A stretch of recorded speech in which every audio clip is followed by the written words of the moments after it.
Professor Yunus এখন কি করবেন? তার সামনে বিকল্প খুবই কম। পরিবর্তিত পরিস্থিতিতে তার নেতৃত্ব অনেকটাই চ্যালেঞ্জের মুখে। হয় তিনি পরিস্থিতির সঙ্গে মানিয়ে নেবেন, না হয় পদত্যাগ করে চলে যাবেন। সেনাপ্রধান জেনারেল ওয়াকারুজ্জামান কয়েকটি মৌলিক বিষয়ে সরকারের সঙ্গে তার মতপার্থক্যের কথা জানিয়েছেন। সকল স্তরের সেনা কর্মকর্তাদের তিনি বলেছেন ডিসেম্বরের মধ্যেই নির্বাচন হতে হবে, যেটা প্রফেসর ইউনূস কখনো স্পষ্ট করেননি। তার উপদেষ্টারা সবসময় পানিঘোলা করেছেন।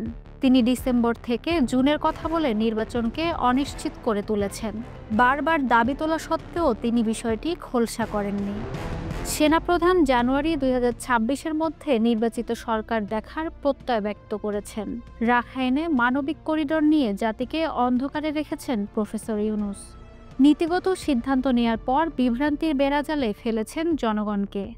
অদৃশ্য শক্তির সঙ্গে হাত মিলিয়ে জটিল এক পরিস্থিতি তৈরি করেছেন।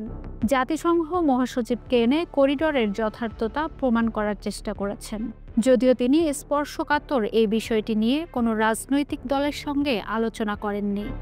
রাজনৈতিক দলগুলো করার সমালোচনা করেছেন। কেবলমাত্র জামায়াতে ইসলামী এক রহস্যজনক আচরণ করেছে। আখিরে সেনাপ্রধান বলে দিয়েছেন, এটা হবে জাতির জন্য আত্মঘাতী। সেনাবাহিনী করিডোর মানবে না, তার ভাষায় কোনো করিডোর নয়। যদিও প্রায় একই সময় নিরাপত্তা উপদেষ্টা ডক্টর খলিলুর রহমান এক সংবাদ সম্মেলনে বলেন তারা করিডোর নিয়ে আলোচনা করেননি এবং করবেন না। এটা ছিল এক হাস্যকর আওয়াজ, কারণ তিনি একাধিকবার বলেছেন এ নিয়ে কে কি বলল তাতে যায় আসে না। আন্তর্জাতিক মানবাধিকার সংগঠনগুলো সোচ্চার হয়েছে এ ব্যাপারে। এতদিন তারা প্রফেসর ইউনূসের পক্ষেই গান গাইছিল। মপতন্ত্র নিয়েও সেনাপ্রধান কথা বলেছেন। 5ই আগস্টের পর এটা ছিল মস্ত বড় এক চ্যালেঞ্জ। দেশের আনাচে কানাচে পর্যন্ত মপতন্ত্রে স্বাভাবিক আইন শৃঙ্খলা পরিস্থিতি কাবু হয়ে পড়েছিল। মানুষ ছিল আতঙ্কিত। পুলিশের অনুপস্থিতিতে মবকারীরা আইনের শাসনকে তোয়াক্কা করেনি। সেনাপ্রধান এ প্রসঙ্গে বলেছেন এখন থেকে এগুলো আর সহ্য করা হবে না। চট্টগ্রাম বন্দর নিয়েও তার খোলামেলা কথা। এ ব্যাপারে সিদ্ধান্ত নেয়ার মালিক জনগণ এবং নির্বাচিত সরকার। প্রফেসর ইউনূসের সরকার চট্টগ্রাম বন্দরকেও বিদেশিদের হাতে তুলে দেওয়ার যাবতীয় প্রক্রিয়া সম্পন্ন করেছিল। আরও বেশ কিছু বিষয়ে সরকারের সঙ্গে রাজনৈতিক দলগুলোর দূরত্ব বাড়ছিল। বিরক্ত ছিল সেনাবাহিনী, যার বিস্ফোরণ ঘটেছে বুধবার আলোচিত দরবারে। সেনাবাহিনীকে তুচ্ছতাচ্ছিল্য করা হচ্ছিল। বিশেষ করে সরকার ঘনিষ্ঠ এনসিপি কাঠগড়ায় দাঁড় করাচ্ছিল জেনারেল ওয়াকারকে। অথচ ওয়াকারের সহযোগিতা ছাড়া এই অভ্যুত্থান সম্পূর্ণ হতো কিনা তা নিয়ে অঙ্ক করার দরকার নেই। এক বাক্যে সবাই বলবেন সেনাবাহিনীর ভূমিকা ছিল এখানে মুখ্য। জেনারেল ওয়াকারের অভ্যুত্থানের পক্ষে থাকা ছিল মস্ত বড় চ্যালেঞ্জ এবং ঝুঁকিপূর্ণ। একদিকে পতিত শেখ হাসিনার ঘনিষ্ঠ আত্মীয়, অন্যদিকে তার নিজস্ব শিবিরেও ছিল বেশ কিছু বিষয়ে মতপার্থক্য। কিন্তু ওয়াকার পেছনে ফিরে তাকাননি, অভ্যুত্থানের পক্ষেই সায় দিয়েছেন, সমর্থন দিয়ে গেছেন এই সরকারের সব সিদ্ধান্তে। যদিও সরকার প্রধান প্রফেসর ইউনূস অনেক বিষয়ে তার সঙ্গে আলোচনা করেননি। এই পরিস্থিতিতে কোন দিকে মোড় নেবে বাংলাদেশের রাজনীতি, প্রফেসর ইউনূসই বা কি সিদ্ধান্ত নেবেন? বলা বলি হচ্ছে হয় তিনি সবকিছু মেনে নিয়ে দায়িত্বে থাকবেন, নতুবা ছেড়ে দিয়ে তার আগের জীবনে ফিরে যাবেন। অতীত ইতিহাস বলে তিনি হঠাৎ করেই কেবলা বদল করতে পারেন।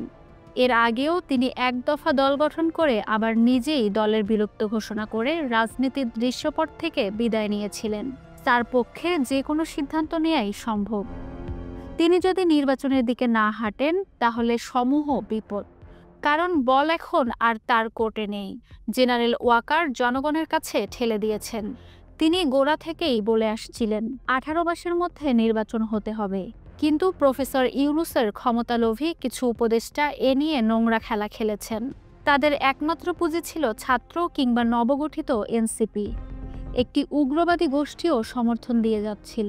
প্রফেসর ইউনূসের উপদেষ্টাদের কেউ কেউ এমন মতো দিচ্ছিলেন আওয়ামী লীগ গেছে, বিএনপিও যাবে। এটা কি সম্ভব? অনেকটাই আকাশকুসুম কল্পনা। কেন এই পরিস্থিতি তৈরি হলো? অর্থনীতি সংকটে, নাকি বিনিয়োগ নেই? মানুষ তার ভবিষ্যৎ নিয়ে চিন্তিত। সংসারের হিসাব মেলাতে পারছে না। আইন শৃঙ্খলা ভেঙে পড়েছে। এত সবের মধ্যেও মানুষ পরিবর্তনের পক্ষে অবস্থান নিয়েছিল, কিন্তু ক্ষমতাসীনরা মানুষের মতামতকে তোয়াক্কা করেনি। মূল্য দেয়নি তাদের আত্মত্যাগকে। মানুষ খুঁজে বেড়াচ্ছে সরকারকে, কারণ কোথাও যে নেই সরকার। বিএনপির তরফেও যে প্রতিক্রিয়া দেখানো হয়েছে তা খুবই স্পষ্ট। ডিসেম্বর সামনে রেখে নির্বাচনের রোডম্যাপ ঘোষণার দাবি জানিয়েছে দলটি। যত সমালোচনাই হোক, প্রফেসর মোহাম্মদ ইউনূস, জেনারেল ওয়াকার এই সময়ে যার যার অবস্থান থেকে দেশের পরিস্থিতি নিয়ন্ত্রণ রাখার জন্য এক ঐতিহাসিক ভূমিকা রেখেছেন। সেনাবাহিনী না থাকলে মাঠ পরিস্থিতি অনেক আগেই নিয়ন্ত্রণের বাইরে চলে যেত। আবার আন্তর্জাতিক ইমেজ দিয়ে প্রফেসর ইউনূস লাইনচ্যুত ট্রেনকে লাইনে তুলেছেন। ক্ষমতার লিপসা আর উপদেষ্টাদের আত্মঘাতী কুটকাচাল দেশের পরিস্থিতিকে নাজুক করেছে। তারা দেশের নামও বদলানোর পরিকল্পনায় বিভোর ছিল। ভাবা যায় উপদেষ্টা পরিষদ বিতর্কিত হয়ে গেছে। এনসিপি দাবি তুলেছে অন্তত ৩ জন উপদেষ্টাকে এখনই পদত্যাগ করতে হবে। এর মধ্যে রয়েছেন ডক্টর সালেহ উদ্দিন, ডক্টর ওয়াহিদ উদ্দিন মাহমুদ ও ডক্টর আসিফ নজরুল। তাদের ভাষায় এরা সবাই বিএনপি সমর্থক, অথচ অভ্যুত্থানে আসিফ নজরুলই ছিলেন সামনের কাতারের এক কৌশল যোদ্ধা।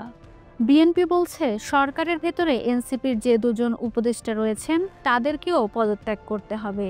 আসিফ মাহমুদ, সজীব ভুইয়া ও মাহফুজ আলমকে নিরপেক্ষতার স্বার্থে পদত্যাগ করতে হবে। আরও 3 জন উপদেষ্টা আছেন যারা এখন মুখ লুকাচ্ছেন। এর মধ্যে একজন আছেন পারিবারিকভাবে বিএনপি সমর্থক, হালে তিনি রং বদলিয়েছেন। এই পরিস্থিতিতে কিভাবে একটি সরকার নির্বাচন পরিচালনা করবে? অস্বস্তি নিয়ে কি প্রফেসর ইউনূস দায়িত্ব পালন করতে পারবেন? রাজনীতির পণ্ডিতরা বলছেন বুড়িগঙ্গায় অনেক পানি গড়িয়ে গেছে, ইউনূসকেই এখন সিদ্ধান্ত নিতে হবে।